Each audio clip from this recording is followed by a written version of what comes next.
बिहार की सत्ता अब सम्राट चौधरी के हाथ में है। एनडीए विधायक दल की बैठक में नीतीश कुमार ने खुद उन्हें अपना उत्तराधिकारी घोषित किया है। अब वह राज्य के नए मुख्यमंत्री बन चुके हैं। लेकिन यह सफर जितना ऐतिहासिक है उतना ही चुनौतीपूर्ण भी।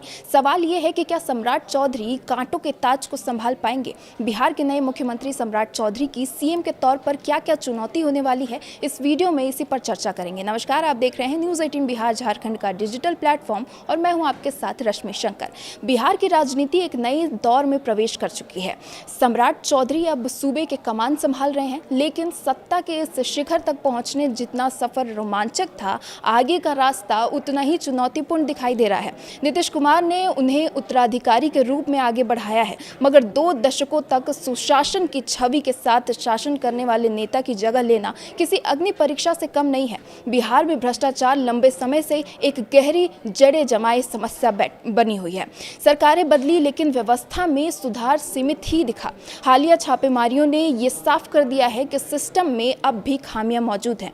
सम्राट चौधरी के सामने सबसे बड़ी चुनौती यही है कि जीरो टॉलरेंस की नीति केवल नारे तक सीमित न रह जाए, बल्कि जमीन पर भी असर दिखे। ट्रांसपेरेंसी और सीएसआर फंड के सही उपयोग की बात करने वाले सम्राट चौधरी को ऐसा तंत्र विकसित करना होगा जिसमें आम लोगों के काम बिना रिश्वत के हो सकें। कानून व्यवस्था भी एक बड़ा मुद्दा है। 2005 के बाद अपराध पर नियंत्रण की जो छवि बनी थी, वह पिछले कुछ वर्षों में कमजोर पड़ी है। हत्या, लूट और महिला अपराध के मामलों ने चिंता बढ़ा दी है। एनसीआरबी के आंकड़ों के अनुसार 2025 में बिहार में 2556 हत्याएं दर्ज हुई है, जबकि महिला अपराध के 2025 मामले सामने आए हैं। विपक्ष के नेता तेजस्वी यादव पहले ही इस मुद्दे को लेकर सरकार पर हमलावर रहे हैं।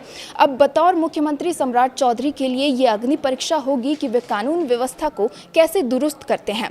इसके अलावा शिक्षा और स्वास्थ्य क्षेत्र की स्थिति भी किसी से छिपी हुई नहीं है। भवन तो बने, लेकिन गुणवत्ता की कमी बनी रही। स्कूलों में शिक्षक और अस्पतालों में डॉक्टरों की कमी आज भी बड़ी समस्या है। अगर इस क्षेत्र में सुधार होता है तो राज्य का मानव संसाधन मजबूत होगा और पलायन कम होगा, वरना ये मुद्दा आगे आने वाले चुनाव के लिए बड़ा हथियार बन सकता है विपक्ष के लिए। सत्ता संभालते ही सम्राट चौधरी के पुराने विवाद भी फिर से चर्चा में आ गए हैं। कम उम्र में मंत्री बनने से लेकर शैक्षणिक योग्यता तक के सवालों पर राष्ट्रीय जनता लगातार उन पर हमले कर रही है। ऐसे में सम्राट के लिए जरूरी ये होगा कि वे जवाब शब्दों से नहीं बल्कि अपने काम से दें। ऐसे में सबसे बड़ी चुनौती है नीतीश कुमार की बनाई सुशासन की लंबी लकीर। उनके कार्यकाल में व्यक्तिगत ईमानदारी की छवि एक मजबूत आधार रही। सम्राट चौधरी को न सिर्फ अपराध पर नियंत्रण पाना होगा, बल्कि प्रशासनिक व्यवस्था की साख भी बनाए रखनी होगी।